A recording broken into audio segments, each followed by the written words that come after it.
What is up? So, I don't know. For some reason, it's popped into my head about like the last place I rented that I had a lease on. Right toward the end, I was unable to afford to keep staying there, and like on that last month, like I did not have the rent. Right, and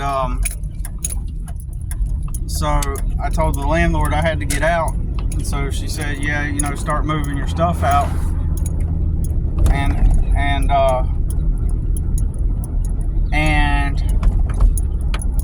so I did. I started moving the stuff out, one man, best of my ability, while taking my son to school.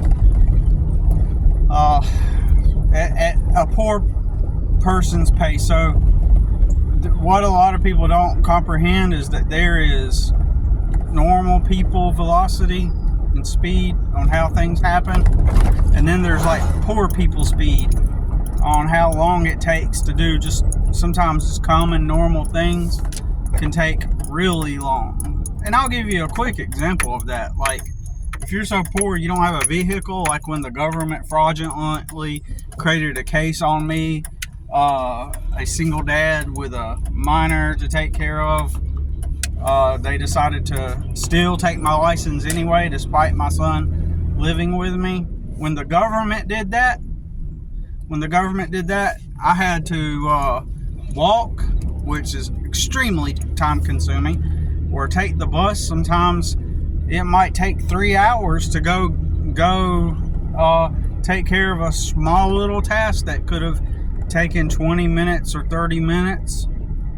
But because you don't have a vehicle, you're going to take, 3 or 4, it could take 3 or 4 hours because you got to go walk to the bus, wait for the bus, and all that. So there's poor people time, and then there's normal people time. And so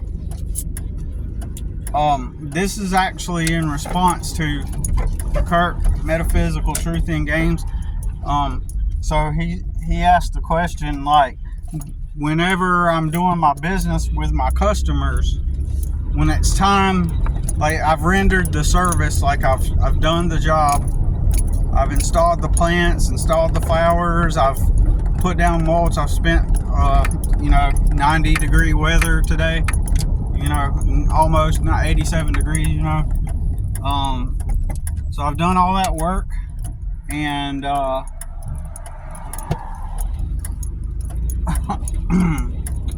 and so when it's time to ask them or to send them the bill so that they pay me, do I feel strange? Do I feel weird? Do I feel off? Right? Well, these people are, most of them have relatively good paying jobs that pay them enough to have the home that I'm installing a needless flower bed in. Now, some places have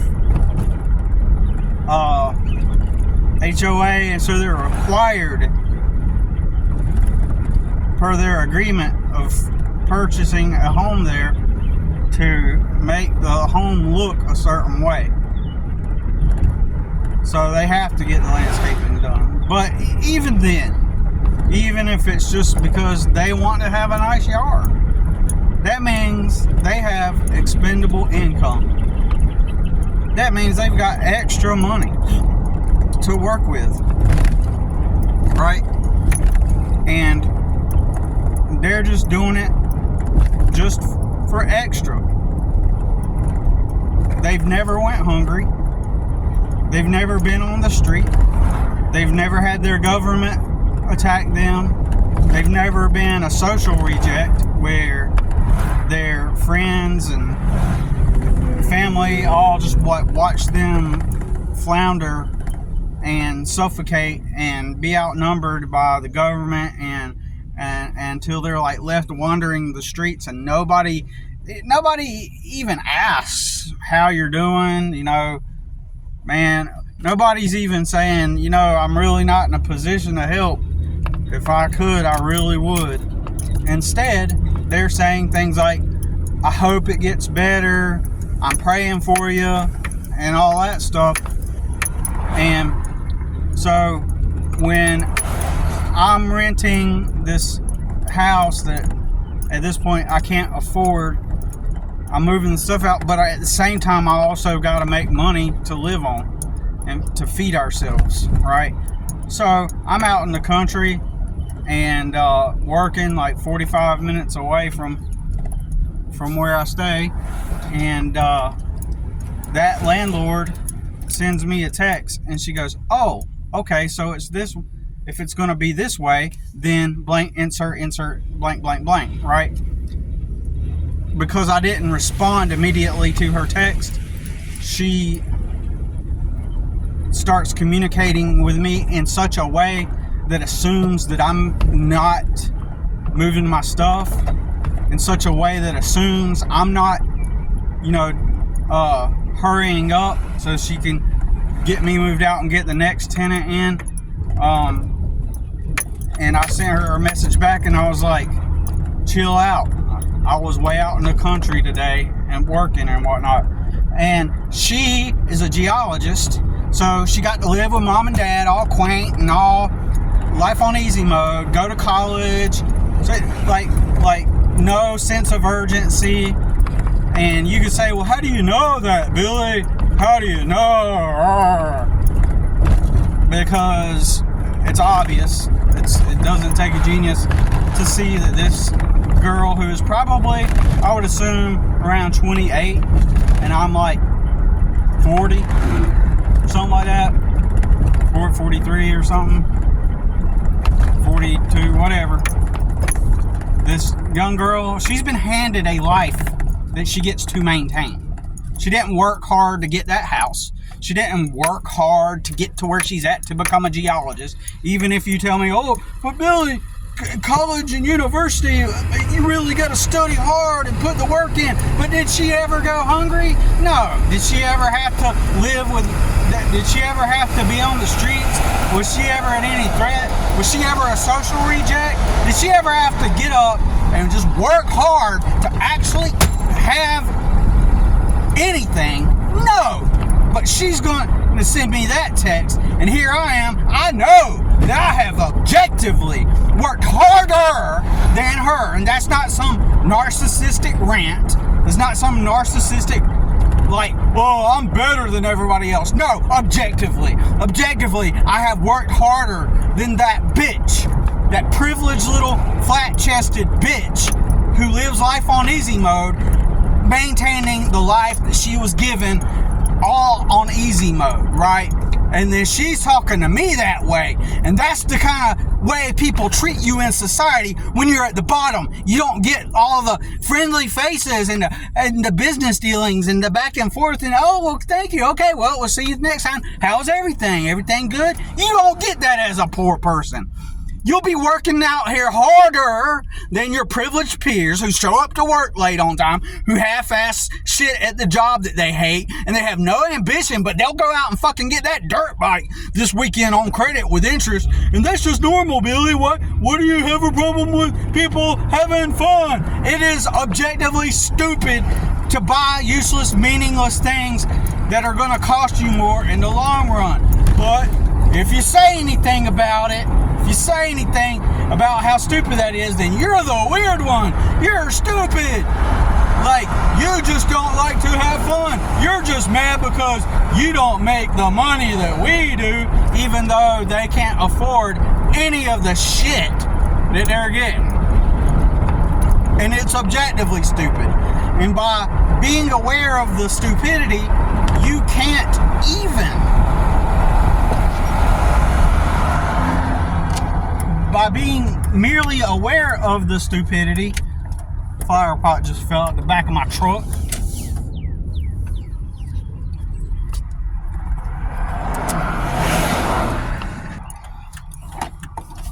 I had to pick up the flower pot, I had to turn around, pick it up.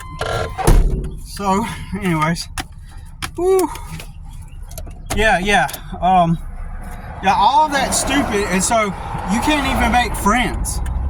Because most everybody are just mindlessly spending money on things that, in fact, I think there's some people in my circles of influence that they did go that route, and you're seeing them with like newer cars. There's people like that in my circles of influence. They're always getting newer cars. They're always like, they got the latest thing, the boat, the jet skis, and sometimes I post about on Facebook how stupid that is. Sometimes I post about it. And when I post about it, I think people see that, and that has, and yes, so yes, then I am, to some degree it is my fault, but wait, I got more to what I'm about to say. To some degree it is my fault that I don't have many friends, right? And a lot of it has to do with the fact that I talk about how, like on my private Facebook, I talk about how stupid it is to get a job and work for other people. I talk about get a job, or work for other people. But in people's minds, they see that as, oh, you're being immoral and unethical because moral and ethical people, get jobs, from the authorities. There's some authorities that have jobs, and found me a table on the side of the road. I gotta get it. Poor people, we see stuff like that and we're like, oh, let me go check it out. I mean, I could definitely use a table, you know what I'm saying? I sound bipolar, don't I? Because I got paused the video and then I'll be like all calm. But yeah, I found a black table, perfect coffee station for my coffee maker in the morning, because it's about like 1.5 foot round or 2 foot round. It stands on 4 legs and it's like waist high, kind of like that. And because I'm lucky because I got that fire pot fall out, or else I wouldn't have seen this. And then I found this black Christmas tree, which is awesome. I think I'll have a black Christmas. And as they say, once you go black, so but I'm not getting angry. I'm getting not dramatic, but I'm getting not angry or dramatic, but I'm getting like passionate and just, that's just my eccentric side coming out. And so yeah, I'll have friends and family and people in my spheres, and I'm watching them like get all this useless crap like that I know costs thousands of dollars. And in my mind, and so this happens at work too, when you're around coworkers, like they're talking about all the things they're doing and getting, and I know that they can't afford it, but they can afford a credit card and a monthly payment with high interest so that they can have the experience now, so that they can be able to indulge in the leisure and entertainment now, because in our minds, that's the American dream. You get your house, you get your car that you want, you get the house that you want, and then leisure and entertainment. You work the job that some authority figure has given you, and then you do leisure and entertainment. But see, here's the thing. It's like the American dream is you work hard and then you have the money to do all these things, leisure and entertainment, and that's happiness. That's the definition of happiness. The ability to, after you do the task that the authority figure has given you, you go out and you do all of the fun stuff that you're allowed to do after the authorities have allowed you to clock out, and that's the American dream. And so people are trying to live up to that and go have fun and have the experiences, and this makes you normal and you fit in. But the problem is the majority of people can't afford any of the things that they're getting. They're just getting it on credit and then spending high interest on it spending their money and living frugally and investing their money and into their retirement or things that will bring them revenue instead of literally draining you. Like when you get those credit cards and get the boats and the motorcycles and the four-wheelers, or you go get the loan to go on the vacation and all that stuff, that literally means you can't afford it. But most people are scared that they're not going to live up to par and have it now. And they're going to look at all the other people that, I'm pretty sure there are some people that can actually afford it. But, you know, everybody's just trying to live up to that expectation. And so, what you get is you get a society full of people that are desperate to fit in. So how am I going to fit in with people like that? Even when I'm at the job, I'm like the only one at the job thinking, how can I get out of this job working for somebody else? But the other people, they're there going, well, this is just life. You know, no ambition, no need to try to, you know, do anything more with themselves. It's just like, yep, authority figure is giving me my role in the society. This is my participation. This is my role. This is who I am. And then, you know, it's stupid. So you can't make friends off of any relatable commonalities. And imagine if I were to just speak the truth, like, well, did you buy that motorcycle direct with your money? Well, no, I got it financed. Oh, well, that's actually a stupid financial decision. Man, who the F do you think you are? You know, that would have made, like, I think it's stupid. So I've been at jobs where I just kind of go along with it. Just imagine all day being fake like that. I mean, I just remain neutral and gray rock for the most part at jobs, as I'm hearing people talk about their stupid financial decisions they're making all the time, and talking as if it's like something good.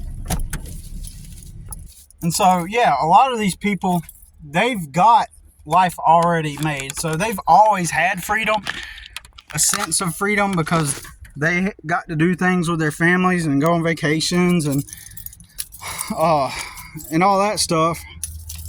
They've done all the stuff. And so, you know, when they got their job, it was just a continuation of what they already had. So, as a result, since it's just a continuation of what they already had, then they never felt lack. So, the job is just an improvement or a maintenance on what they already have, and then perhaps even an improvement in a relative sense on what they already have. Because you know, I've seen people go from living in the trailer park to, you know, having a house and having a business and having all kinds of equipment. But you also, like, look into the deeper story behind that, you realize that a lot of things transpired that kind of fell in their lap too, and they got lucky. And that's facts. Okay, so my main point is nobody feels the anxiety of not knowing where they're going to live, or going hungry, or constantly having vehicle failure.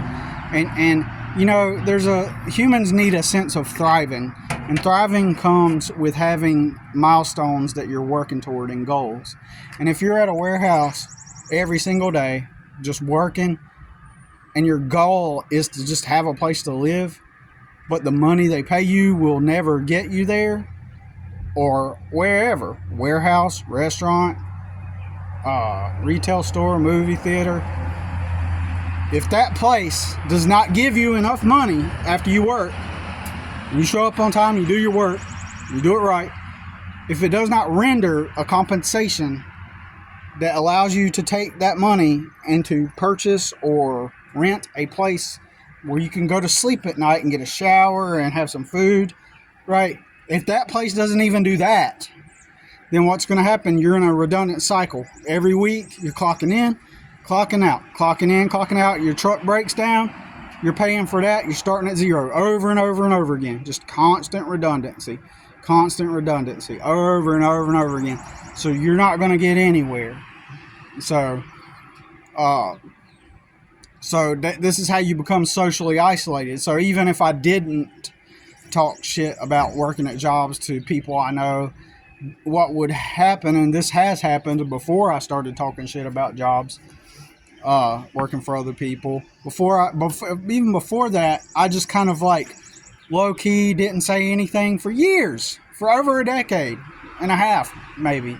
I never said anything. I just simply worked hard and clocked in and did my job and did it right, while all the lazy coworkers did shit half-ass, a lot of them anyway. But I was always poor because the jobs never paid enough. Never got to a point where they rendered enough money for me to go on Craigslist and find a room for rent and say, hey, can I rent this room? There's never no extra money, you know. So,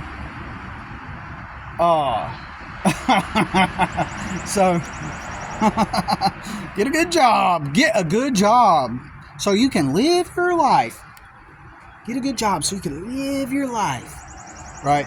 But anyways, so I never said anything. So what on their side perspective, looking from the other side, and you got to remember, most everybody I know got lucky, like literally got lucky, like in a fluke kind of anomalous way. I just happened to be in an environment where the majority of people in my spheres of influence were also poor, just like me, to some extent. And virtually everybody got lucky, meaning they didn't go out and work a bunch of jobs so that they can build upon their life. A lot of them just ended up with the right person who just happened to have access to money and resources.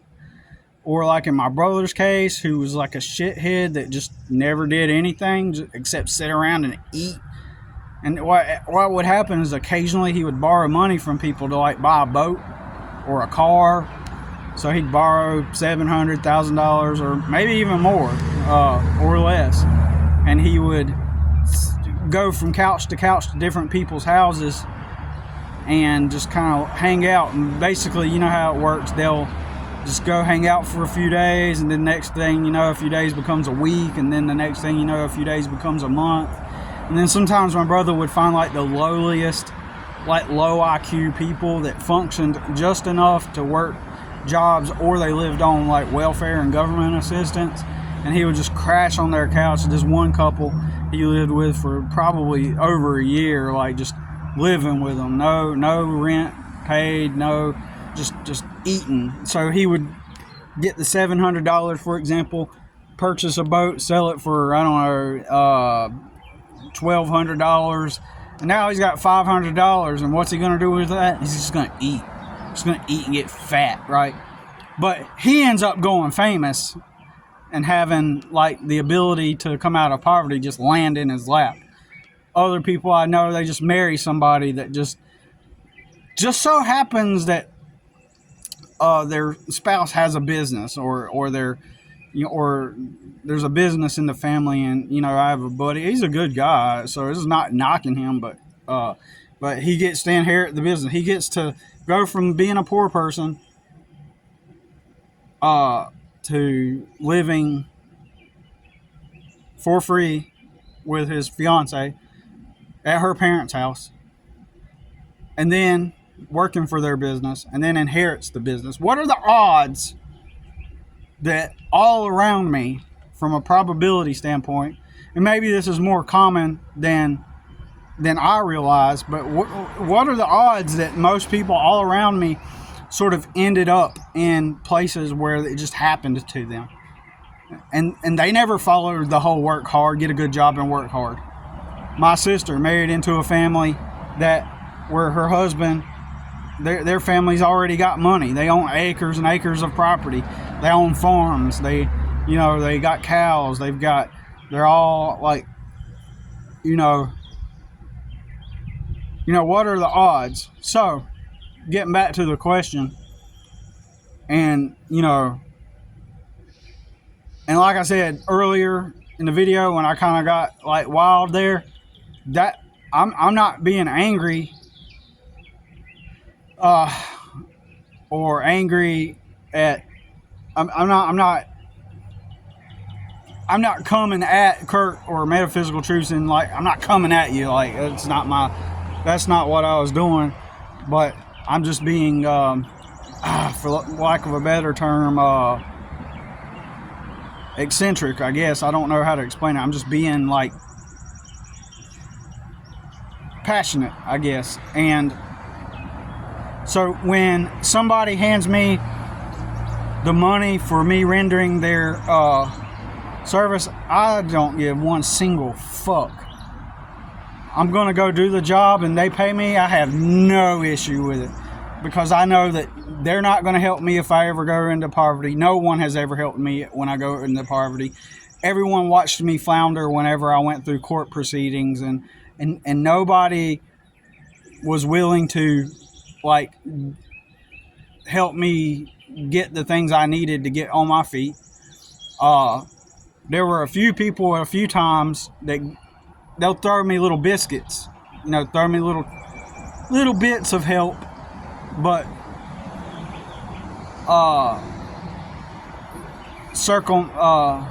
they'll throw me little nuggets, little bits of help along the way, but they're nothing substantial, nothing. Not the thing, like as I mentioned in another video, I need the equivalent right now in my life anyway, for me and my son. We need the equivalent of being able to go live with our parents. And he kind of has that in a way, but he doesn't, since I'm the one he's living with. He needs the equivalent. I need the equivalent. Okay, let's just leave my son out of it for now. I need the equivalent of being able to live with my parents with no bills and no expenses, so that I can get resources and stack and save. And I know that no warehouse job, no landscaping business, none of these places out here are going to help me achieve that end. So when I accept money from the people that I know would let me fall, that I know would let me come to harm, they would let me go to jail, they would let me just flounder and be homeless and then sleep in the cold or in the excruciating hot in the middle of 100-degree summers. Like, since I know that nobody would ever help me out, and relative to my position, they, and I know that they didn't go through what I went through, and I have no qualms about taking somebody's money after I've given them a good quality service. I have no issue at all. When that landlord talked to me like that, and I'm watching her, live off on me easy mode, and she's talking to me like that, like, I don't even care. I don't give a fuck. I really don't care about people. I mean, I don't necessarily love or like people, really. And I don't care, right? I'm just indifferent to people at this point, because I see how I'm treated at the bottom, being an eccentric person, and people don't know how to put a label on me when they're meeting me in public. They just think I'm a poor guy, and if you've been poor, you must have made poor decisions, or you didn't work hard enough, or you don't take life seriously. The irony, because all the years of working for other people, watching for 20 years, and then life experience outside of working for other people, and you watch how it seems like the majority just kind of got life on easy mode, or they just kind of like, or they do things half-assed, but yet they got places to live and a supportive system or a group or a network. I am indifferent to people, and I don't really like people. I've had my fun in dating. I've had enough fun. Not saying I went out there and was this huge player, but I've had enough fun to get a good taste of what it's really like. I think I comprehend the social dynamics between women and men in dating enough to where, like, I'm not attracted to any females. Like, like physically attracted. Like if I see an attractive girl, like I'll physically be drawn to her from a physical standpoint. But it's like I don't. At the same time, I understand that that's just my biological default. And so, but I don't really like women. Like, I don't like women romantically. Like, even if she's pretty, right? Even if she kind of fits the idealized type of woman, the type of woman that I would ideally date, you know, even if she fits that image and seems to have that persona, it's like I've got emotionally cut off and cold now at this point, because also I watch who these women actually date. You know, I read between the lines and watch and observe what they actually do. And so while naturally I'm attracted to women from a biological standpoint, like women, I just don't feel anything for women, and I don't care. Like, to me, they're just people in my eyes. Like, women are just other humans that exist, and everything is just, and some people say this is a bad place to be in, but most everything is just an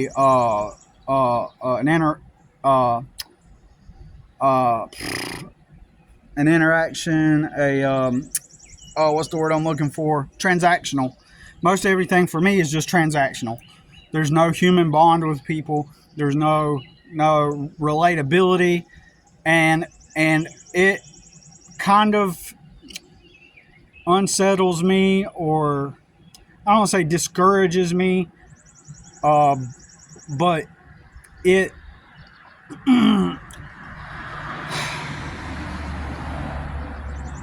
it unmotivates me. I don't know what the term I'm looking for, but like I don't feel motivated to. I feel motivated to excel and work hard to pursue my goals for my own benefit.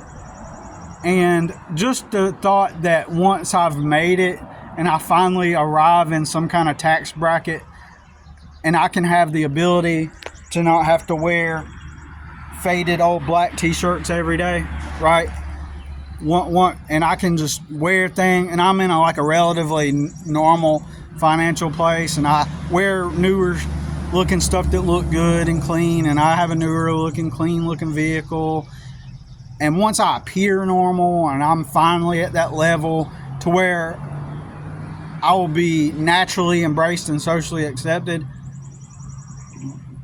because of my perceived status, maybe once it gets to where I'm socially relevant on regular people tier, and then everybody deems me as normal, and then I'm accepted because I come across as normal, like that discourages me to even try to move forward, because I know that once I acquire all these friends and connections, I know that in my mind, I already know this in my mind, that when I meet them and they meet me, I already know, like I'm in my future self going, would these people be this way and this kind and supportive to me if I were back living poor again?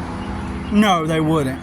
So that kind of gives me the impression that everything is about the immediate optics and perception, which I've known that is just facts. Everything is about immediate optics and perceptions, and especially since most people, don't look past their nose, or they can't look past their nose. But anyways, let's see what we got here. There's some kind of vehicle coming, but yeah, I mean, I hate, and I'm not even trying to sound like narcissistic or sociopathic, or like I've just got this pathology where I just hate people. Like it's not even like that. It's just like I just don't care, right? So I don't want to sound like, man, I don't give a crap about people and I'm just going to take their money. It's not like that. It's just I see how people treat me today. I've seen how people treat me over the years. Some people have even helped me, I would argue, when they have helped me. They have helped me because they believe, some of them genuinely like wanted to help me, or they believe that throwing the nugget is like going to be this substantial, life-changing like help. Like if somebody throws me $100 and says, "Man, here you go, man. I know you're falling on hard times," or something like that. If people have done that to me in the past. When I was working for other people, I'd look all poor and disheveled, like. And one time a guy hands me some money, and it was like $100.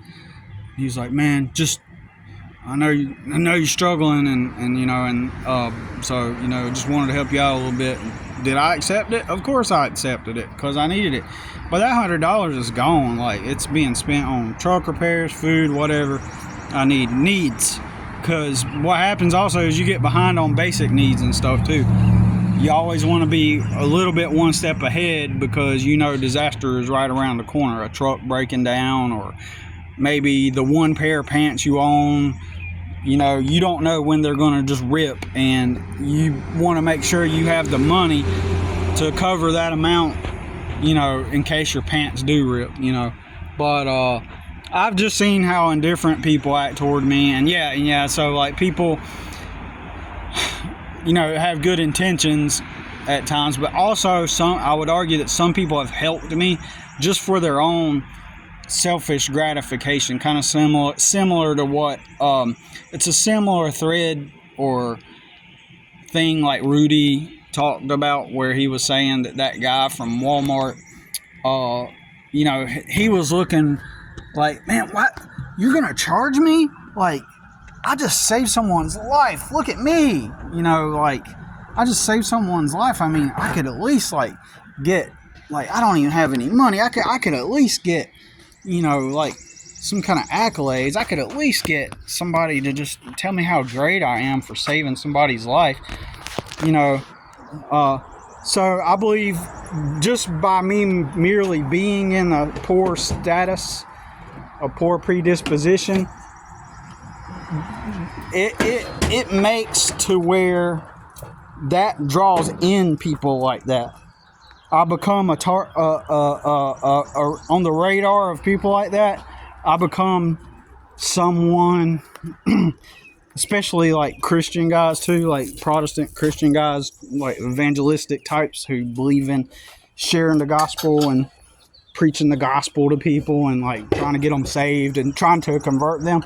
Like in evangelistic Christianity and like Protestant evangelist type beliefs, like it is your mission and job to go get people saved. It's your mission and purpose to preach the gospel, to go out and tell everybody and help people come to the Lord. And so what they'll do is they'll see me like all poor and stuff, and they'll be like, oh, he's poor because God is not in his life. And once God comes into his life and he accepts Jesus as his personal Lord and Savior, then he'll be on God's good side, and so God will then begin to bless him with things. And you're struggling because the Lord is trying to show you and teach you, and that's why you've always struggled, because the Lord's been trying to like speak to you, and he's gonna keep you in this place because that is like your opportunity to call out to him and to get him to send somebody to help you. And so I believe that some of the people that have helped me, they were doing it for that. And it's just a similar thing to the Walmart guy, like it's a similar thing to that guy who Rudy encountered, trying to just trying to be seen. Of course, in the Christian situation, they can deny that. They can say, "Oh, well, I was just trying to help you." Like one guy even interestingly told me that, because he helped me out quite a bit. He got me a backpack blower, and he throw me little things here and there and helped me out a few times. And he even told me at one point that it was because he was trying to do it so that I would come to the realization that God sent him to help me come to Jesus, and that he was what God sent.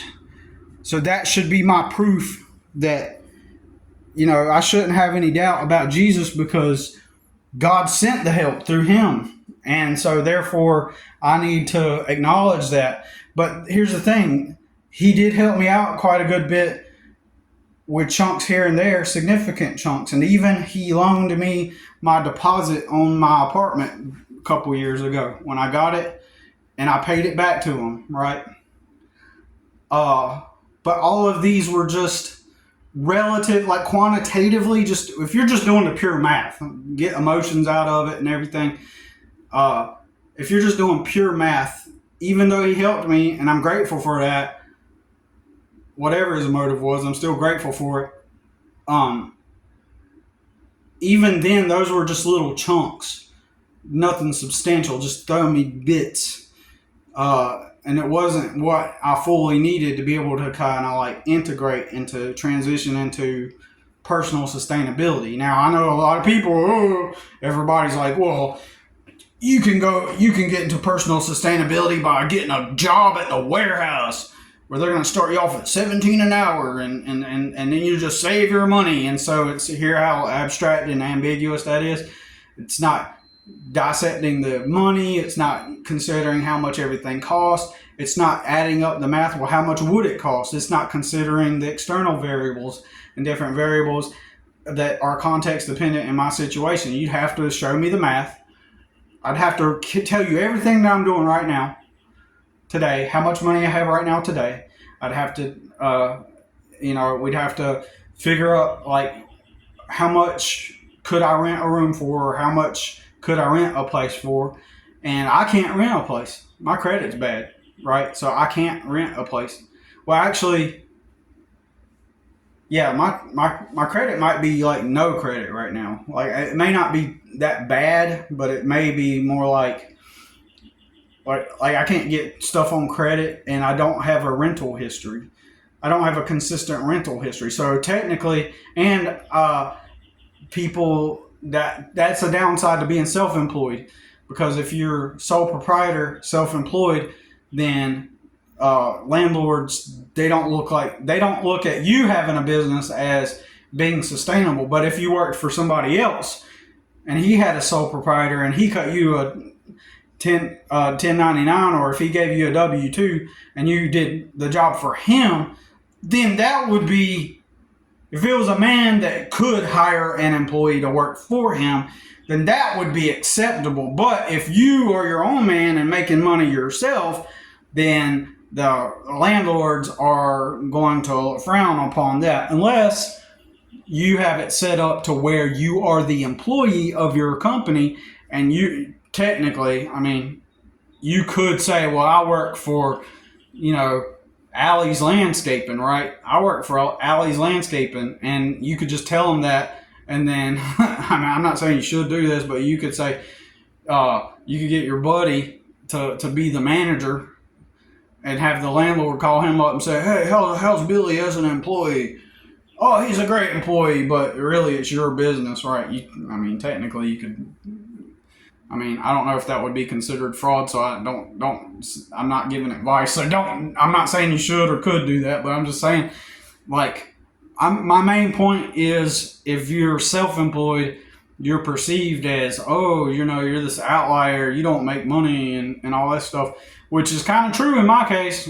So, I'm not at a place where, I make just enough to pay for where I live, and then I have no money left over. That's it. So I have just enough. I work just enough to pay for where I live, to have my own little one-bedroom apartment, and I gave my son the bedroom, and I sleep on the couch, and I pay just enough to live here, which relatively is better than the past, but I'm not getting ahead. It's just like, that's why I always say I do a little bit better than I would be working at a landscaping company. If I were working at the landscaping company, I probably wouldn't have enough to even have a place to live, right? So, because that's been my experience working for other people. I never have enough money after the paycheck. There's never enough money left over to rent a room from somebody. And I'm working extra jobs on the side to pay for things like gas and food and all that stuff. That's been my experience. But I'm also considering I went through all the legal battles that I had to like spend time and money on. So there's that too. But do I care about charging people? No. I've got customers that are literal multi-millionaires, right? But they're not the types that will pay it like a $300 minimum. They keep me afloat, but even though they're millionaires, they're not the type to want to pay for like a landscape service wage. So I charge them an hourly labor wage, which is really just enough to help me remain here until I can get out of here, right? And that's it. So I do not care about taking people's money at all because I know nobody gives a fuck about me at all. And I mean that. Rudy made a video about like nobody loves you, I think. I still need to listen to that again. I listened to it one time, but it was kind of like in passing because like I was working, you know. So sometimes I don't get to absorb it all, but I know nobody gives a fuck about me. Nobody. And if you want, and I know that has a lot to do with my poorness, my low socioeconomic level. But, and me personally, I know that it also boils down to like I know that I'm creative. I'm a creative type. I'm highly creative, right? I got synesthesia. I got, you know, back in the day at school, I used to win writing contests, and you know, sometimes I'll make cool things like that make me stand out. I stand out in a positive way. I know my creative potential. And I'm not trying to be just like one of those people. I am creative, you know. Like, no, I'm just saying, like, I know that. Look, like what? I know that I'm highly smart, intelligent. Like, I'm uneducated, but I'm smart and intelligent. Like, from a street smarts perspective, I've got talents and qualities that and my experience has been whenever I show those things, in other words, people resent it or they dismiss it. Like, and that's not me being arrogant. I'm telling you, it's not me being arrogant. It is like, I'm not seeking approval and validation, for example, by learning Spanish and being proficient in speaking Spanish. But I learned Spanish, right? I did learn Spanish, and so I'm not seeking approval or attention. I just liked the idea of learning the language, right? And I learned it. And the people in my life,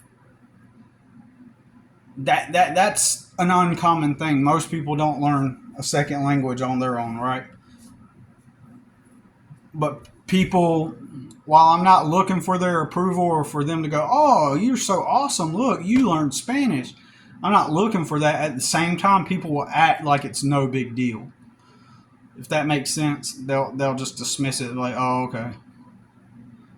But if you're reading their body language and their tonality, and basically people will dismiss things that I do. Like so when I went and did an art show, I went up and down the southeast, and I did art shows, and I sold paintings, right? And I had a brand and a Facebook page and a website, and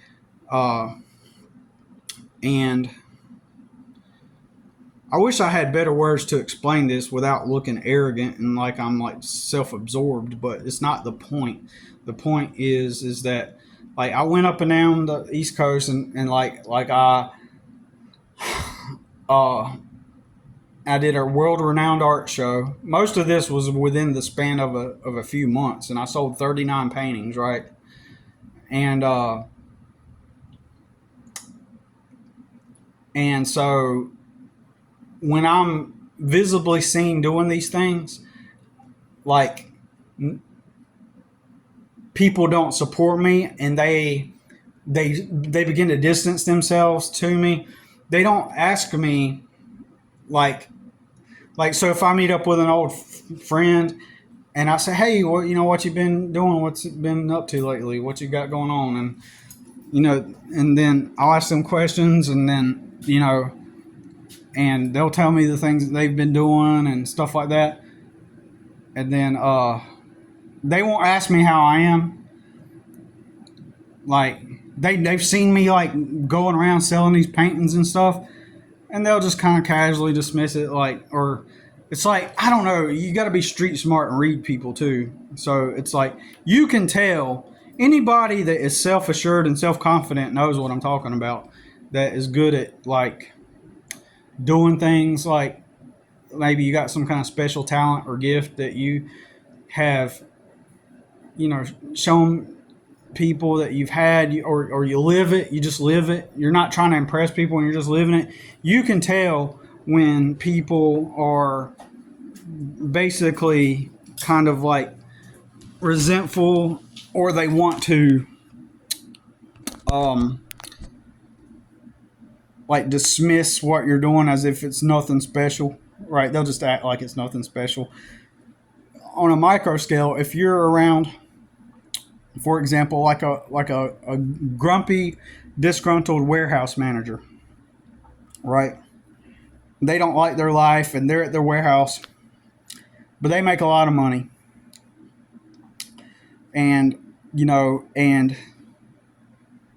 they're kind of like the bully type, and that's how they got their position. That's how they gained the power over everybody, right? And they're the hard type that, you don't want to mess with them, all right. So you get around that person, and then let's say that you come in on a Monday morning and everybody's like, how was your weekend? What did you do? Well, this weekend I went to an art festival and I sold like a bunch of paintings. Then that disgruntled warehouse manager is going to be like, you did what? Oh, like it's no big deal. Like you did something that, because let's just be real. A lot of people, they're not self-animated. They're not self-driven. They're not self-initiated. And they're just kind of used to the authorities telling them what to do. And then they go home and they look for impulsive, quick fix escapes to their reality through entertainment and leisure, or they're just not really happy with themselves. And then when they hear that somebody's got something going on, if you're around a bunch of unhealthy people and you're at the bottom socioeconomic scale, that's where that exists a lot, where the people are like, you did a world-renowned art show this weekend. Like, they're not going to ask you about it. They kind of know that that's what you're doing, but they're not going to ask you about it. They're not going to be like, well, how, like a regular conversation. Like, so I seen that you're doing art. Imagine you're catching up with your friend, and you say, how you been? Oh, you went up to the mountains this weekend? Oh, cool. You went up to the mountains. What'd you do up there? Oh, okay. So you got four-wheelers? Oh, you took your four-wheelers. Okay. I didn't know you had four-wheelers. Oh, okay. You got them like a couple months ago? Oh, okay. Played in the mud, had fun. I hear you, man. And then let's say that you've been on social media, you've been posting your art, you've been posting pictures of you at different art shows and stuff, and they don't even ask you about it, right? They know it, but they kind of like see that you're making progress on something. And it's just like me with my business. Like, I'll post pictures of the work that I do regularly on Facebook. Whenever I do like a new property or something, I'll be posting pictures. And some of the people that are closest to me, they don't comment on it. And my work looks good, okay? and they don't comment on it when I see them in person. Like, they don't mention anything about my work, because all these years I was poor. They always see me poor and struggling and working for other people. But who am I to think that I can stop working for other people and be my own boss and work for myself? Who am I to think that I can do that? So now the conversation is like even less about the things that I do that are productive and that look good.